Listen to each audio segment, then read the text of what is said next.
평생을 혼자 버텨오던 한 시계 수리공. 그의 가게에 어느 날 한 여인이 시계를 들고 찾아왔습니다. 어떤 관계는 이름을 붙이지 않아도 존재합니다. 사랑이라 부르기엔 조심스럽고 우정이라 하기엔 뭔가 다른 그 사이 어딘가에 머무는 감정들이 있습니다. 그들은 서로에게 어떤 약속도 하지 않았고 어떤 고백도 나누지 않았습니다. 하지만 그럼에도 불구하고, 아니 어쩌면 그렇기 때문에 그들의 관계는 천천히 깊어져 갔습니다. 이 이야기 속에서 여러분은 어쩌면 누군가를 떠올리게 될지도 모릅니다. 한때 가까웠던 혹은 지금도 조용히 마음 한편에 자리한 그 누군가를 말입니다. 그의 시계 수리점은 오래된 골목 끝에 자리하고 있었습니다. 언젠가부터 손님의 발길은 뜸해졌지만 그는 여전히 매일 아침 같은 시간에 가게 문을 열었습니다.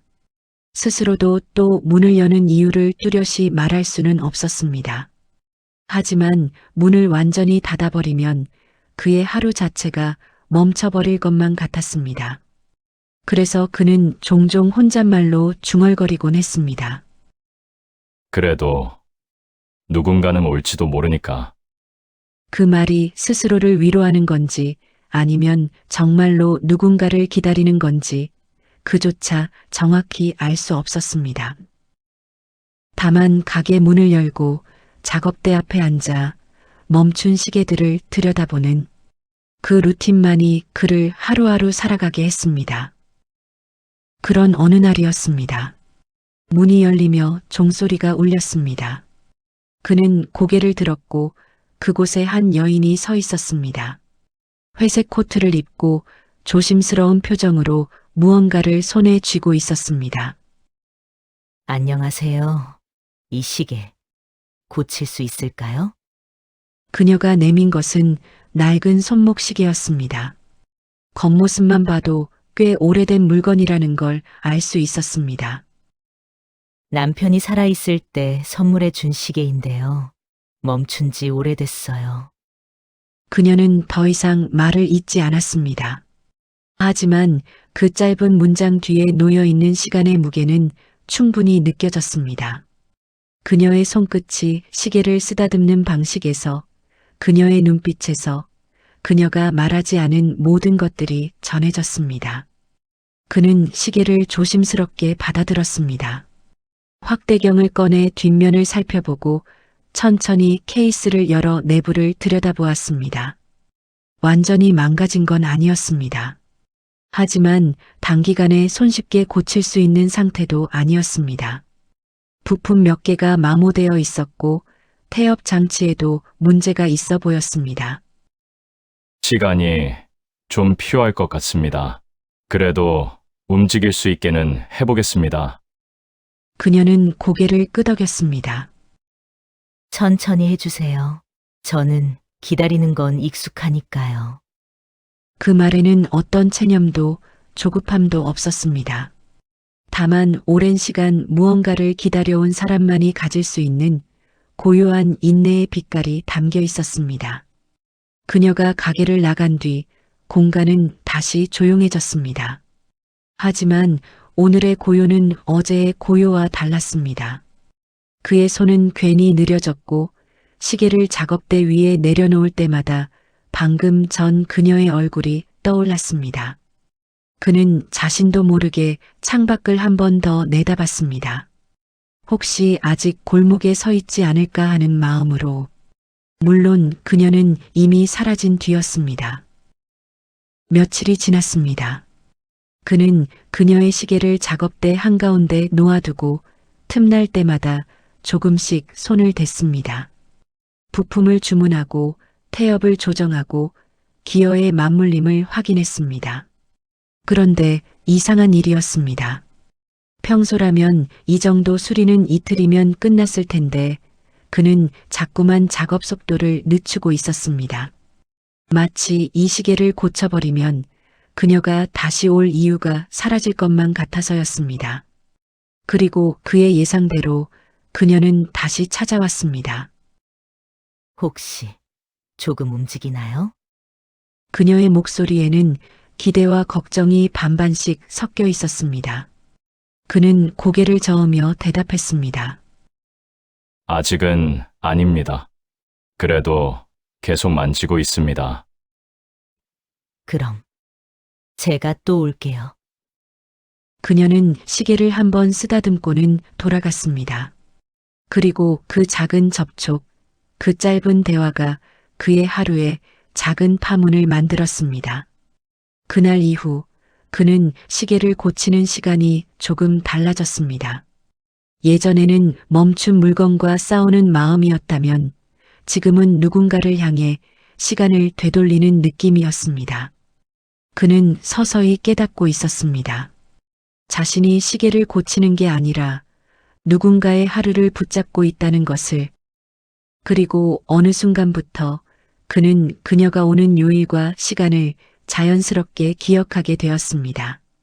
화요일 오후 2시쯤, 목요일 오전 11시쯤, 그녀가 오지 않는 날이면 그는 괜히 문 쪽을 더 자주 바라보았습니다. 그건 손님을 기다리는 마음과는 전혀 다른 종류의 기다림이었습니다. 어느 날 그는 가게 한쪽 벽에 붙어 있던 종이를 내려다보았습니다. 폐업 예정. 몇 달 전 정리해야겠다고 마음먹고 적어둔 문구였습니다. 이유는 충분했습니다. 수입은 거의 없었고 건물주는 임대료 인상을 요구했으며 무엇보다 이 일을 계속할 의미를 찾기 어려웠습니다. 타이밍도 맞았습니다. 나이도 있고 몸도 예전 같지 않았으니까요. 누구에게도 미안할 일은 없었습니다. 하지만 그는 그 종이를 떼지 못한 채 몇 달을 버텼습니다. 가게를 정리하려던 이유는 충분했지만 누군가 다시 찾아와 줄지도 모른다는 생각 하나가 그 종이를 떼지 못하게 하고 있었습니다. 그리고 이제 그 이유를 어렴풋이 알 것 같았습니다. 그날 그녀가 다시 찾아왔을 때였습니다. 그는 시계를 건넸고 그녀는 조심스럽게 손목에 채워보았습니다. 시계는 아직 완전하지 않았지만 그래도 째깍째깍 소리를 내며 움직이고 있었습니다. 완벽하게 고쳐지지 않아도 괜찮아요. 그녀가 조용히 말했습니다. 멈춰 있지 않기만 하면 그게 좋아요. 그는 무심코 되물었습니다. 왜요? 그녀는 시계를 보며 아주 짧게 웃었습니다. 그 미소는 슬프지도 기쁘지도 않은 묘한 감정이 담긴 미소였습니다. 이 시계가 움직이면 저도 같이 사는 것 같아서요. 그는 그 말을 오래 곱씹었습니다. 그녀가 돌아간 뒤 가게 안은 다시 적막해졌지만 이번엔 그 적막이 외롭지 않았습니다. 그는 벽에 붙은 폐업 예정 종이를 떼어 손에 쥐었습니다. 접을까, 찢을까, 다시 붙일까? 한참을 고민하던 끝에 그는 아무것도 하지 않고 종이를 서랍 속에 넣었습니다. 오늘은 닫지 않겠다고, 다만 오늘만은 남겨두겠다고 스스로에게 말하듯이. 그런데 신기한 일이었습니다.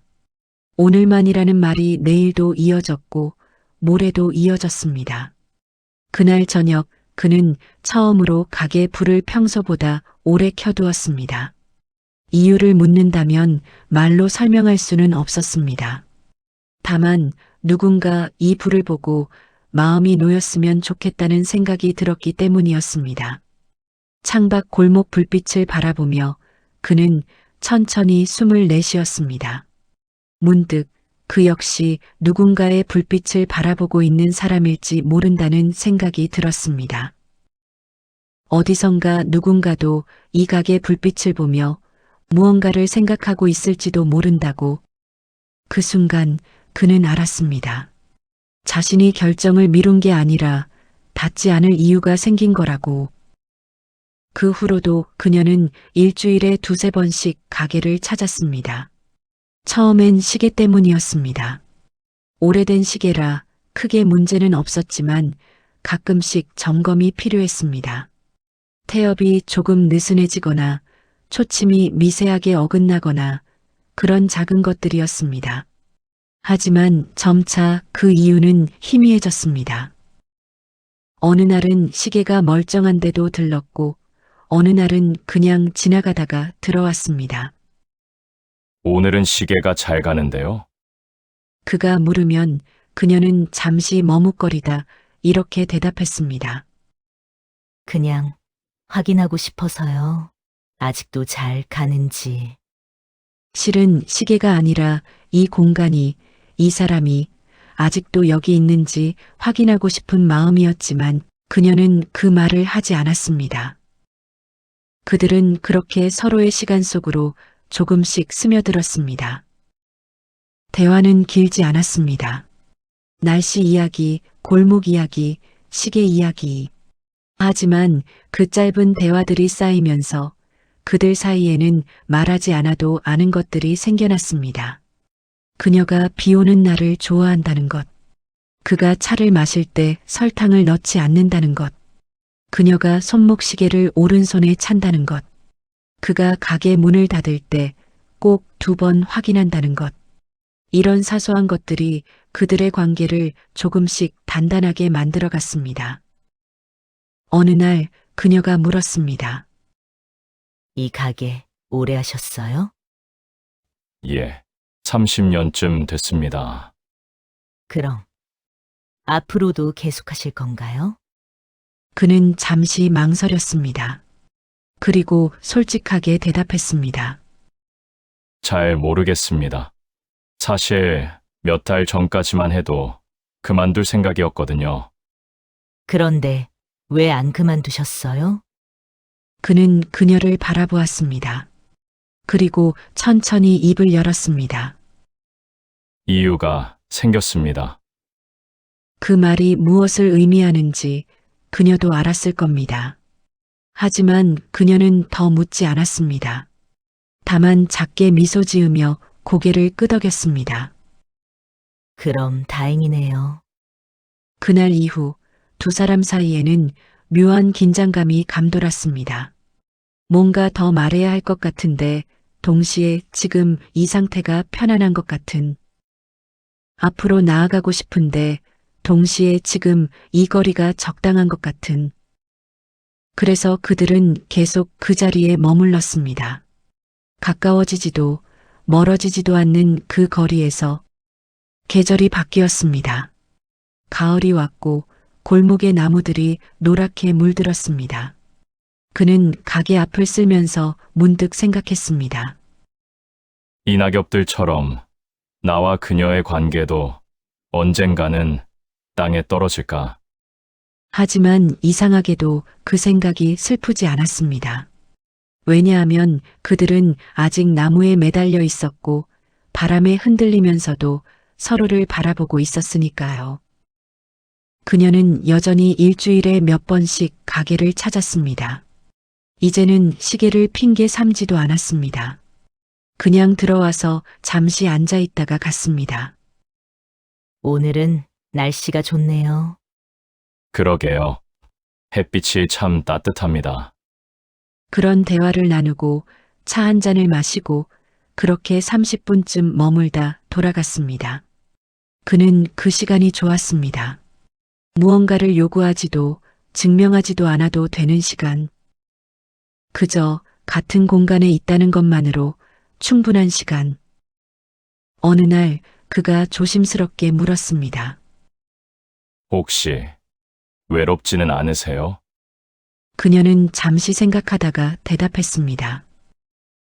외롭죠. 하지만 이제는 그 외로움과 함께 사는 법을 배웠어요. 함께 산다는 게 어떤 건가요? 외로움을 없애려고 하지 않는 거예요. 그냥 곁에 두고 가끔 쳐다보고 그러면서 사는 거죠. 그는 고개를 끄덕였습니다. 그런 것 같습니다.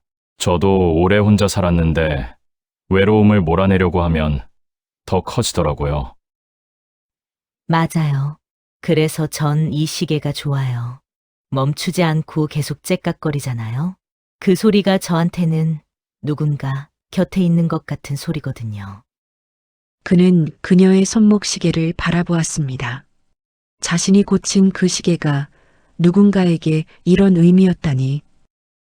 그럼 제가 잘 고친 거네요. 네, 아주 잘 고쳐주셨어요. 그날 그들은 평소보다 조금 더 오래 이야기를 나눴습니다. 겨울이 다가왔습니다. 골목에 눈이 내리기 시작했고 가게 유리창에 성에가 맺혔습니다. 그는 난로를 켜고 따뜻한 차를 준비해 두었습니다. 그녀가 올 시간이 되면 자연스럽게 찻잔 2개를 꺼내놓게 되었습니다. 어느 날 그녀가 물었습니다. 저 너무 자주 오는 거 아닐까요? 그는 고개를 저었습니다. 아니요. 손님이 없는 가게라서 누군가 와주시면 오히려 고맙죠. 손님이라. 그녀는 그 단어를 천천히 되뇌었습니다. 뭔가 더 말하고 싶은 것 같았지만 입을 다물었습니다. 그도 알고 있었습니다. 그녀는 더 이상 손님이 아니라는 것을. 하지만 그렇다고 해서 그녀가 무엇인지 그는 정확히 말할 수 없었습니다. 친구, 지인, 아니면 그보다 조금 더 특별한 무언가. 이름을 붙이는 순간 뭔가 달라질 것만 같았습니다. 그래서 그들은 이름 없이 그냥 그렇게 존재했습니다. 연말이 다가왔습니다. 거리는 분주해졌고 사람들은 한 해를 정리하기 시작했습니다. 하지만 그의 가게는 여전히 조용했습니다. 그는 창밖을 바라보며 생각했습니다. 올해는 어땠을까? 나쁘지 않았던 것 같다고. 아니, 어쩌면 꽤 괜찮았던 것 같다고 생각했습니다. 그때 문이 열렸습니다. 그녀였습니다. 손에 작은 봉투를 들고 있었습니다. 이거 받아주시겠어요? 그는 봉투를 열어보았습니다.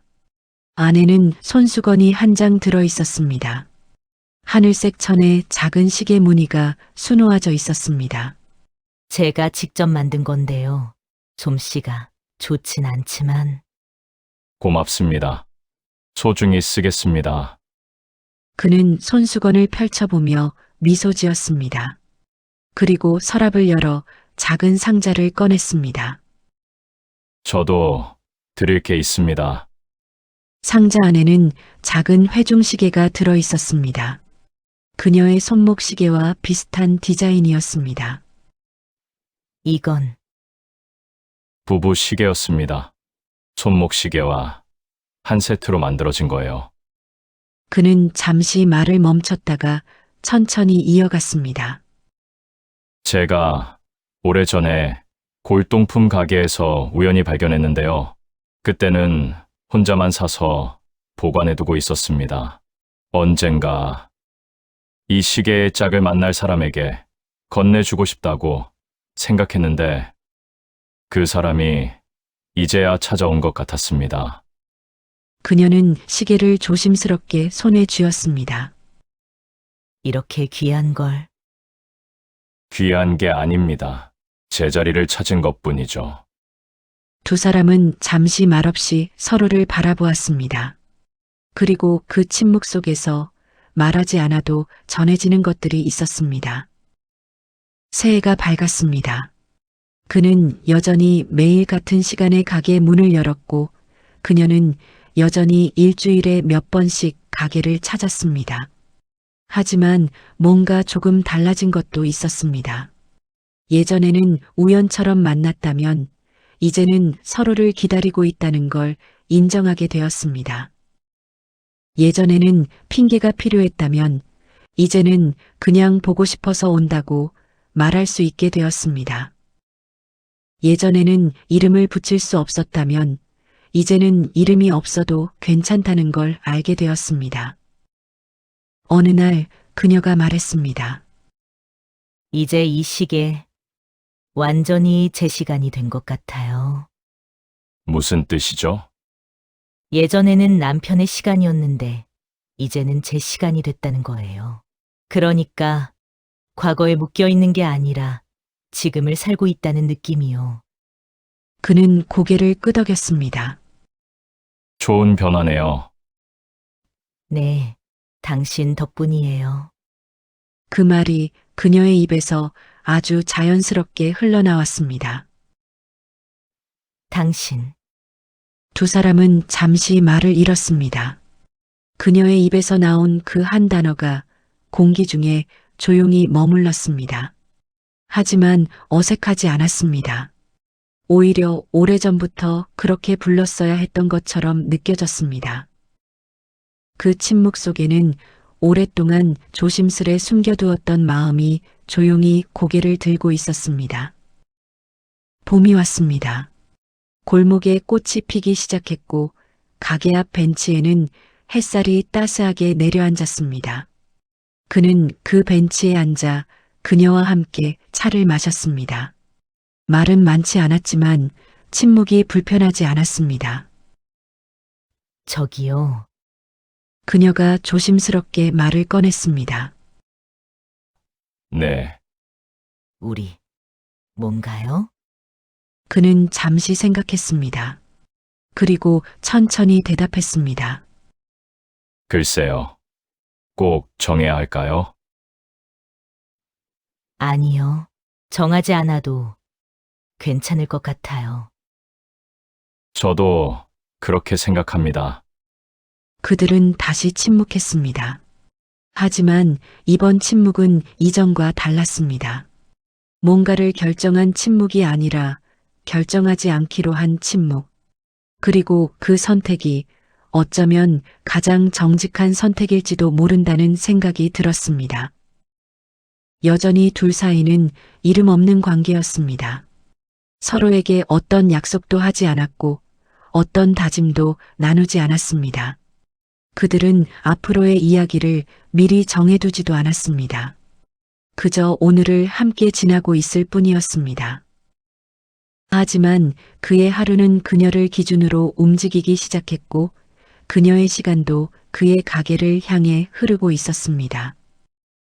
그리고 그 느린 움직임을 그들은 누구보다 조용히 그러나 분명히 느끼고 있었습니다.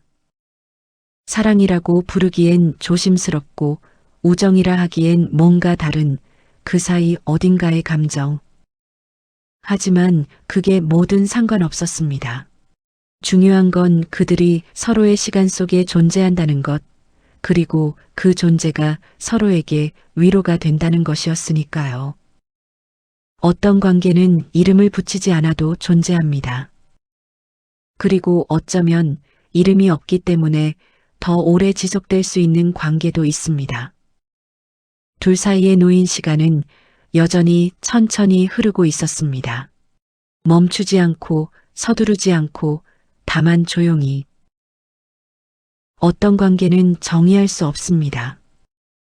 그리고 어쩌면 정의하지 않는 것이 더 아름다울 때도 있습니다. 오늘의 두 사람처럼 우리 삶에도 이름 붙일 수 없는 소중한 관계들이 있습니다.